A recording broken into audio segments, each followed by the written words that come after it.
talking about the campaign or your official office? In the midst of a pandemic where you have people who struggle in various ways, we kept every single person housed. You are a duly elected, full-term, 6-year senator. What are your first priorities now that you don't have to think about everything in the context of a campaign? Doing everything I can at the federal level to get Georgia to do what it needs to do at the state level. That's to expand Medicaid, get the 600,000 Georgians out of the health care coverage gap. I want to continue to stand up for our farmers, to incentivize domestic manufacturing to create jobs all across our state, while at the same time just making sure that we create a Georgia and an America that embraces all of us, no matter who we are or where we're from. You won re-election. The Georgia electorate also sent Governor Kemp to a second term. Have you reached out to him, both just generally since you both won, and specifically to talk about Medicaid expansion and what might be done beyond just federal action?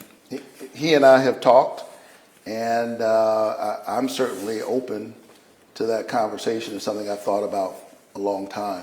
It's up to the legislature, but the governor clearly has a lot of influence here. And I think the answer to this is obvious.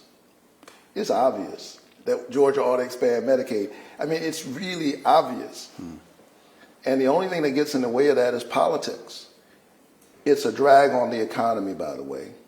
And it's part of the reason why we've seen 10 of our hospitals close in as many years.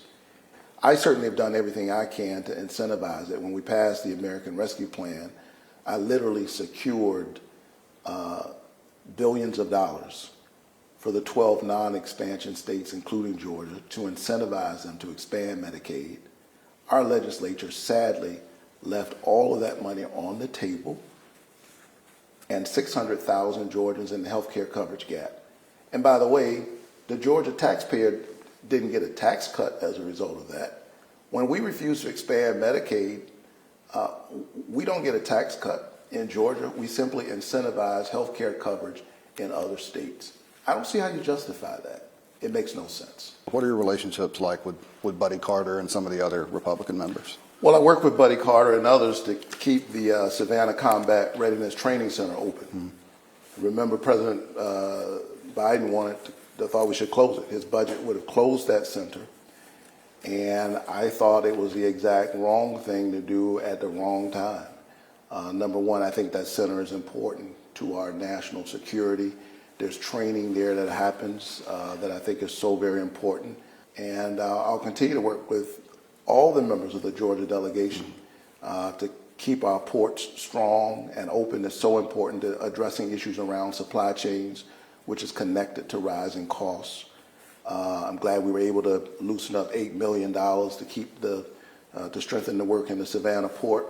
I'm glad to be serving on the Commerce Committee, where this year we'll do the big aviation bill, which is so important to Delta and other companies in our state. And I think when the people of Georgia sit around their tables, when they're looking for a job, they're not asking, am I a Democrat or a Republican? They want people who are going to be focused on them. And I intend to remain focused on them as I've done the first 3 years.